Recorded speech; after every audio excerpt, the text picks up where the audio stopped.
Halo semua, di sini kami akan menjelaskan bagaimana cara penggunaan aplikasi Odo.com. Sebelumnya, saya akan memperkenalkan kelompok kami dahulu. Yang pertama yaitu saya sendiri, Febriana, NIM 1821106. Yang kedua ada Erwan, NIM 1821102. Yang ketiga ada Mileno Owen, 1821119.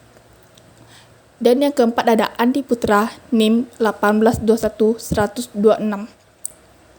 Baik, sebelum kami menjelaskan bagaimana cara penggunaan aplikasi Odo.com, di sini saya akan menjelaskan dahulu apa itu ERP. Apa itu ERP dan mengapa kita membutuhkannya? ERP merupakan sebuah software yang berfungsi untuk mengelola berbagai aktivitas manajemen proses bisnis dalam suatu organisasi.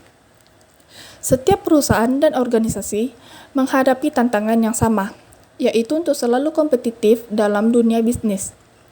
Namun, di waktu yang bersamaan juga dituntut untuk tetap fleksibel. Untuk menghadapi tantangan tersebut, organisasi membutuhkan solusi yang dapat menyimpan dan mengakses informasi dalam suatu platform, agar bisa bisnis menjadi lebih mudah dan terawasi. Karena kebutuhan inilah, ERP hadir sebagai solusi yang mengintegrasikan segala fungsi bisnis yang berbeda ke dalam satu sistem dan membuatnya dapat terkoneksi satu sama lain.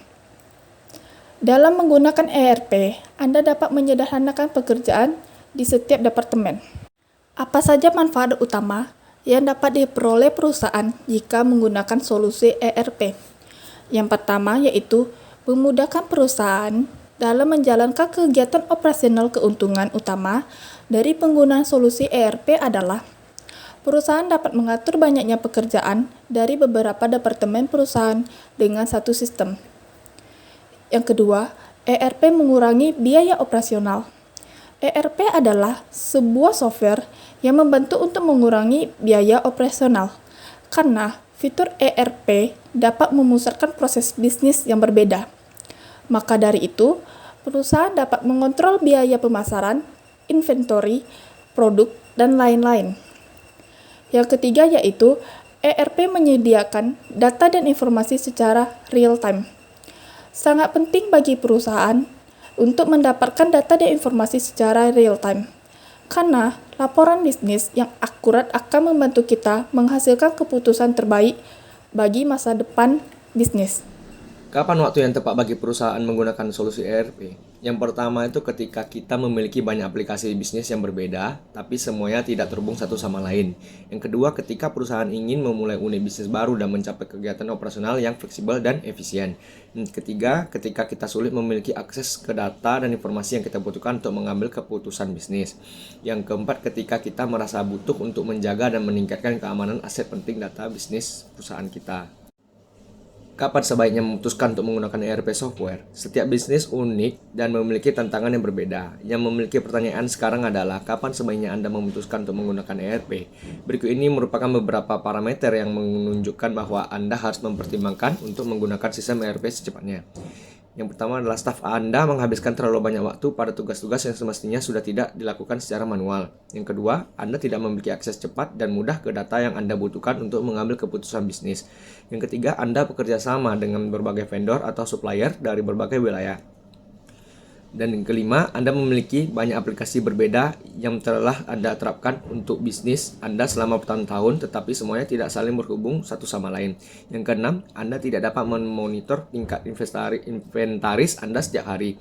Yang ketujuh, Anda menghabiskan waktunya terlalu banyak untuk mencari informasi, mencoba meningkatkan produktivitas dan efisiensi, dan mengintegrasikan berbagai fungsi dalam bisnis Anda. Yang ke-8, staf Anda tidak dapat dengan mudah berkolaborasi atau berbagi informasi satu sama lain. Yang ke-9, Anda tidak dapat mengakses data dan informasi bisnis penting saat berada di luar kantor. Yang ke-10 adalah Anda sering kali terlambat ketika mengatasi masalah. Dengan kata lain, Anda tidak dapat bersikap proaktif dalam mengidentifikasi masalah dan proses bisnis Anda. Nah, berikut ini adalah kelebihan dan kekurangan Odo. Nah, yang pertama ini poinnya, kelebihan Odo ERP. Sungguh ini adalah software yang open source yang menurut saya sangat powerful dan luar biasa. Berikut ini beberapa kelebihan dari Odo ERP. Yang pertama, integrasi yang solid indah sangat diperlukan untuk integrasi antar setiap bagian. Nah, mulai dari website, produk, live chat, CRM, lowongan pekerjaan, akuntansi, stok barang, inventaris, pengiriman barang, chat antara divisi, izin dan cuti karyawan. Dan semua hal karena di Odoo kita bisa mendapatkan modul sendiri. Nah, untuk poin kedua, bisa di kostum sesuai keinginan kita. Odoo menawarkan fleksibilitas untuk custom apapun yang ada di dalamnya. Sesuai dengan kebutuhan kita, dengan menggunakan bahasa program Python kita membuat modul sendiri di Odoo. Nah, untuk poin yang kelemahan dari Odoo ERP, yang pertama, SEO yang paling tidak disukai, manajemen tugas untuk website yang buruk, tidak dapat sebaik WordPress. Solusi sementara adalah disable penelusuran mesin pencari untuk halaman teks. Nah, yang kedua, performance karena integrasi yang sangat solid antar setiap modul yang membuat Odoo memerlukan resource sedikit lebih besar dibandingkan WordPress. Kalau untuk ketiga, rumit karena perlu banyak waktu untuk menyesuaikan diri dengan ERP karena memang berbeda antara ERP dengan software yang khusus.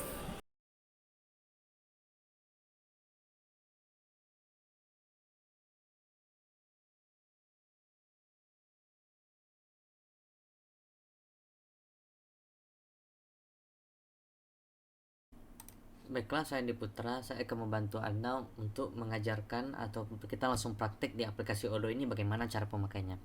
Kita di sini klik langsung dimulai sekarang.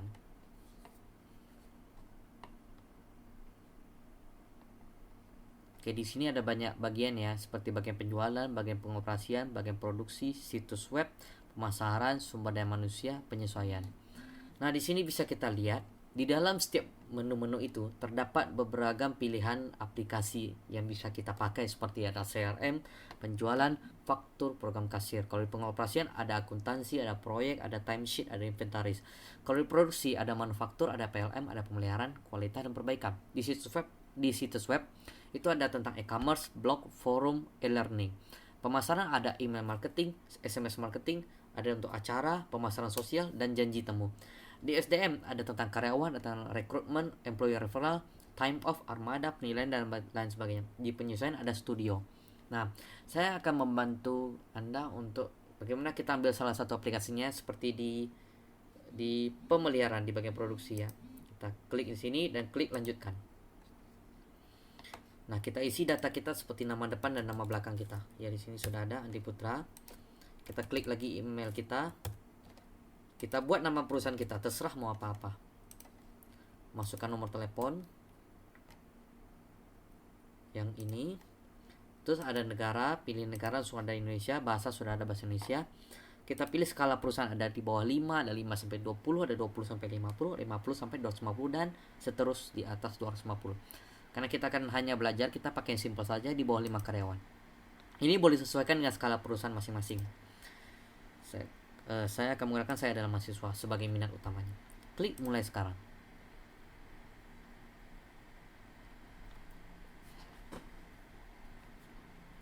Dia akan muncul selamat datang di Odoo. Satu platform yang akan pernah Anda butuhkan untuk mengubah semua aktivitas Anda. Oke, sudah ada ya. Di sini terdapat tentang diskusi, perawatan, aplikasi, dan pengaturan. Nah, jadi kita akan langsung saja ke bagian perawatan, kita klik.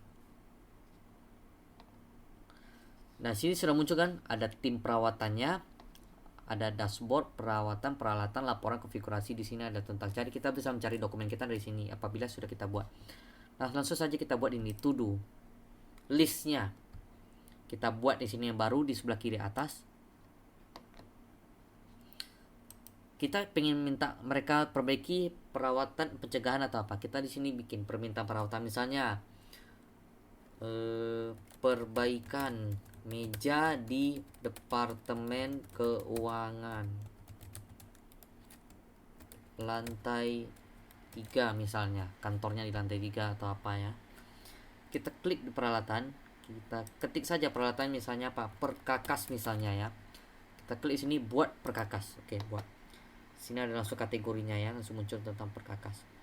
Kita pengen tipe perawatannya apa, pencegahan atau perbaikan. Karena tadi saya bikin perbaikan, maka kita pilih tipe perbaikan. Sini ada tim perawatan internal langsung. penanggung jawab kita pilih saja, misalnya ada nama baru atau nama saya langsung saja, Andi Putra ya, nama kita. Sini karena sekarang tanggal 6, kita bisa bikin di tanggal berapa aja kita mau di tahun depan, bulan depan, kapan, di sini bisa langsung ditentukan. Karena hari ini tanggal 6, ya kita bikin di tanggal misalnya tanggal 7. Jamnya bisa kita pilih, durasi jam, berapa lama mereka akan mengerjakan ini. Kita bisa tekan sini 1 jam. Bisa dipilih waktunya mau di jam berapa, misalnya di jam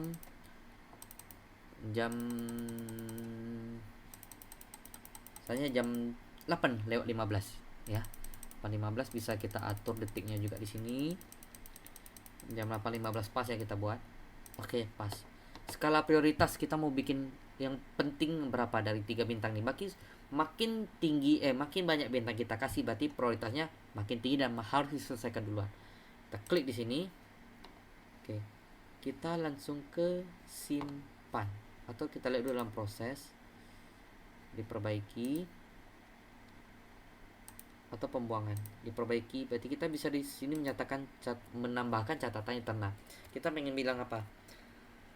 Perbaiki secepat dan serapih mungkin.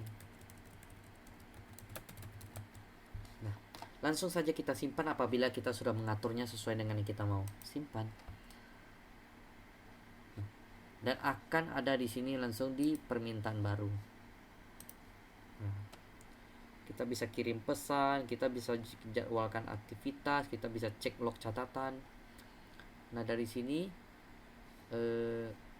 sudah bisa, tinggal tunggu kapan waktunya muncul dan mereka akan langsung mendapatkan notifnya. Tim perawatan internal ini akan mendapatkan notifnya langsung tentang ini perbaikan meja di Departemen Keuangan Lantai 3.